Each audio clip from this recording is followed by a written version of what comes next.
ขับมาขอไว้ตีน้ำตกอย่างก็น้ำตกอย่างน้อยก็พาพี่น้องดูว่าซื้อก่อนมาครับตีออนกาเรียนน้ำออนกาเรียนด้วยตั้งเดือครับพี่น้องนะ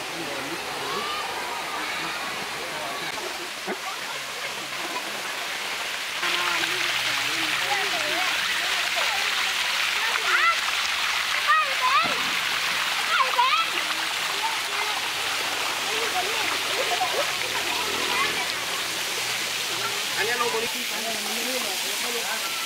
ออกตามมาถึงกันนะครับพี่น้องมาขอได้ดีนะเนาะตั้งหลังนะครับไปถึงน้ำตกครับพี่น้องนะครับตั้งมาตรงนี้ครับตั้งใจนี่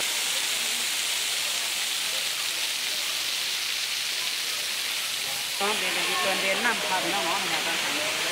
ตั้งใจนะครับเด็กตีเป็นที่เขาอาบน้ำเดินน้ำลุยน้ำครับพี่น้องตั้งเหนือนะครับเด็กเป็นน้ำโต๊ะครับพี่น้องมาแต่ในอาบน้ำแคบนะครับพี่น้องจัดดีนะ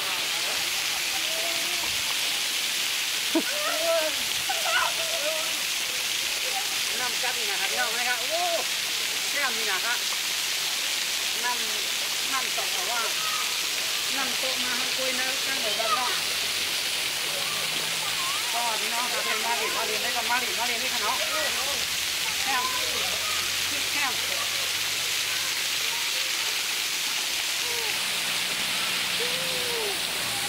จัดดีนะครับ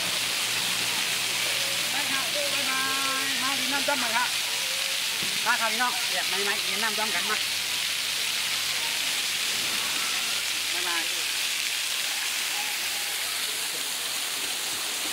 ดูตรงนั้นรุ่นเลย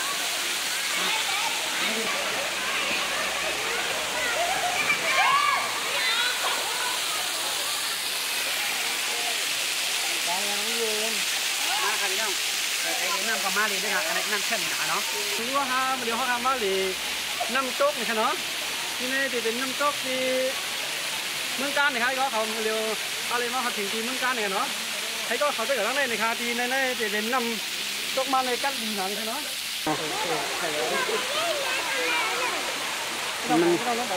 มันมึนลูกมัน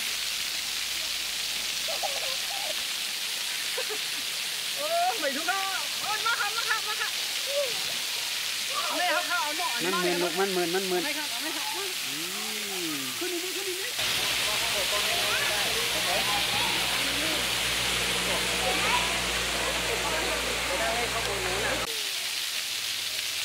เฮ้ยไม่เอาไอ้ตัวคำว่าหลิวนี่ก็อย่าดิ้ง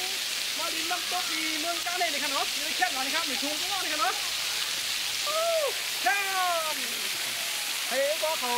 มาหลิวก็ดีน้ำตกที่เมืองกาญเลยนะครับว่ามันอยู่ที่ไหนนะครับเนาะหรือเดี๋ยวไอ้ก็เขาเลยหันเลยดีน้ำตกสภาวะนะครับไม่ครับนี่ขนมมันดีอยู่เยอะเลยลงมาตั้งใจนั่นเลยขนมน้ำเนี่ยก็มุลูกตั้งเหนือลงตั้งใจเนาะใจข้าวย่าที่นั่นก็ลีลาเลยขนมถ้าเกิดทำน้ำเนี่ยเป็นว่าน้ำดินมันกันเลยขนมแดดใหม่มาเล่นน้ำแคบนะขนมไม่ครับพี่น้องมาเล่นน้ำขนมในสมัยก็เขาก็ทำเดี๋ยวเขาทำว่าอยู่ในคำตีน้ำโต๊ะในขนมหรือจะได้ก็เขาเลยทำอยู่ได้เดี๋ยวแน่เลยครับที่แน่จะเป็นแบบ